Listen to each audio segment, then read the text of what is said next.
அம்மா நீ நல்லா வேலை செஞ்சாதான் இந்த வீட்டுக்காரங்க என்ன திட்டாம இருப்பாங்க. இல்லைன்னு வச்சிக்க என்னையே ஆளை கூப்பிட்டு வந்திருக்குன்னு என்னதாம்மா திட்டுவாங்க. அதனால நல்லா வேலை செய்யறதா இருந்தா நான் உன்னை வேலைக்கு எடுத்துக்கிறேன். நாள் முழுக்க மண்ணு கல்லு தூக்கி சித்தால் வேலை செஞ்சா 500 ரூபா சம்பளம். என்ன சொல்ற?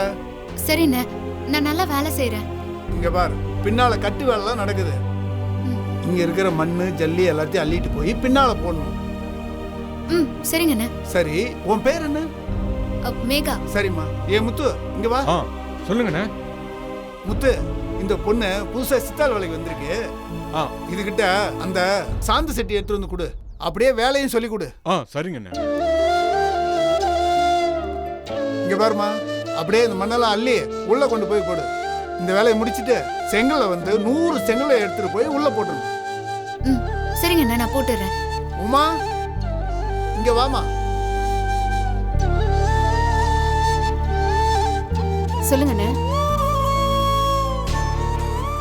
இவங்க புதுசா வேலை செஞ்சிருக்காங்க. சரிங்கண்ணே. இந்த வேலையெல்லாம் எப்படி செய்யறது கொஞ்சம் சொல்லி கொடுமா. நான் சொல்லி கொடுத்துறேன். வாமா.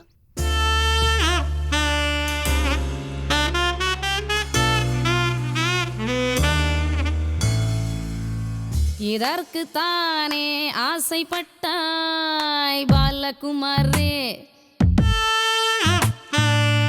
இதற்கு தானே ஆசைப்பட்டாய் பாலகுமாரே.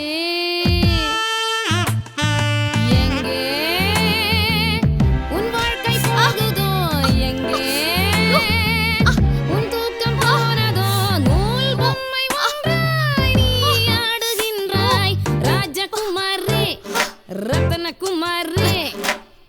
இதற்கு தானே ஆசைப்பட்டாய் பாலகுமாரி, இதற்கு தான்